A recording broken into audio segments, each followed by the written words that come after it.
അമ്മയുടെ അനിയത്തിമാരെ വീട്ടിൽ പോയി കഴിഞ്ഞാൽ അവര് കൃഷി ചെയ്താ മുരിങ്ങിയോ പടവലങ്ങി ഒന്നും കൊണ്ടാണ്ട് അമ്മയ്ക്ക് ഒരു സമാധാനമില്ല. ഹലോ പ്രിൻസുവാണേ, നമുക്ക് വീഡിയോ കാണാം.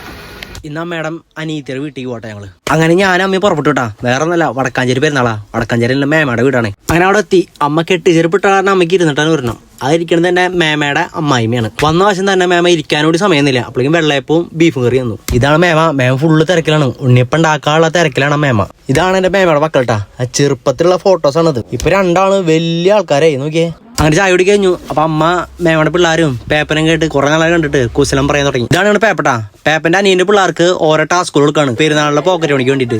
മുളക് നിന്ന് എത്ര രൂപ, കൈപ്പക്കായ നിന്ന് എത്ര രൂപ, ഇരുമ്പാവുളി നിന്ന് എത്ര രൂപ എന്ന് പറഞ്ഞിട്ട് പേപ്പ ഓരോ ടാസ്കുകൾ കൊടുക്കാണ് പിള്ളേർക്ക്. പേപ്പ കൊടുത്ത ടാസ്കിലേ മുളക് കാന്താരി മുളക് തിന്നിട്ട് എരി സഹിക്കാൻ പറ്റാണ്ട് തണുത്തോളം കുടിച്ചോണ്ടിരിക്കാനുള്ളു. ഈ ചവച്ചരക്കതേ ബബിൾക്കല്ലട്ടാ കാന്താരി മുളക. 1 മിനിറ്റ് വായിൽ ചവച്ചരച്ചാലാണ് പേപ്പ 100 രൂപ കൊടുക്കുക. 1 മിനിറ്റ് കഴിഞ്ഞ വശം കുപ്പിയിൽ വെള്ളം എടുത്ത് കമത്തി. പേപ്പൻ പറഞ്ഞ വാക്ക് വലിച്ചു. രണ്ടാൾക്കും 100 വെച്ച് കൊടുത്തു. അങ്ങനെ നേരെ CRP പരിപാടി കാണാൻ പോയി. ആദ്യത്തെ അമ്പ് കയറുന്നത് ഈ CRP ബാൻഡ്സെറ്റിന്റെ ടീമിന്റെ ആണ്. അങ്ങനെ ഒരു ടീം നേരെ പള്ളിയിലേക്ക് പോയി. അങ്ങനെ ഞാൻ വൈകുന്നേരക്ക് അമ്പ് കൂടാൻ പറ്റിയില്ലട്ടാ. ഞാൻ പിറ്റേ ദിവസമാണ് എത്തിയത്. അങ്ങനെ പള്ളിയിലെത്തി പുണ്യാളന്മാരോട് പ്രാർത്ഥിച്ചു. നേരെ തിരിക്കുകയാണ്. പള്ളിയകത്ത് ഞാൻ അമ്മയും പ്രാർത്ഥിച്ചു. ഞങ്ങൾ നേരെ തിരിച്ചിട്ടാ. അങ്ങനെ പള്ളി വക ബാൻഡ് സെറ്റ് ഉണ്ടായിരുന്നുണ്ടോ കുറച്ചേരം. അങ്ങനെ പേപ്പന്റെ അമ്മയും ഞങ്ങളെല്ലാവരും കൂടി നേരെ വീട്ടിലേക്ക് പോവാണ്. അങ്ങനെ മേമയുടെ വീട്ടിലെത്തി. പെരുന്നാൾ വർഷം ഞങ്ങൾ എല്ലാവരും കഴിക്കട്ടാ.